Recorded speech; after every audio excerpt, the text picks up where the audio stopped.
कर्मयोगश्च निःश्रेयसकरावुभौ तयोस्तु कर्म सन्न्यासात् कर्मयोगो विशिष्यते. శ్రీకృష్ణుడు అర్జునుడితో పలికిన శ్లోకం. కర్మ సన్యాసము కర్మయోగము అని ఈ రెండు కూడా ఆత్మ సాక్షాత్కారమును కలుగజేయును. కానీ ఈ రెండింటిలో కర్మ సన్యాసము కంటేను కర్మయోగమే శ్రేష్టమైనది. యత్సాంఖ్యైః ప్రాప్యతే స్థానం తద్యోగైరపి గమ్యతే ఏకం సాంఖ్యం చ యోగం చ యః పశ్యతి స పశ్యతి. శ్రీకృష్ణుడు అర్జునుడితో పలికిన శ్లోకం.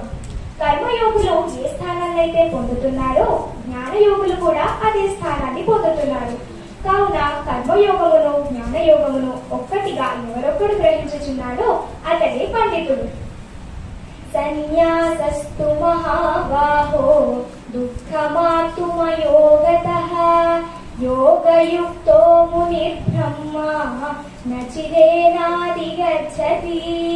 శ్రీకృష్ణుడు అర్జునుడితో పలికిన శ్లోకం.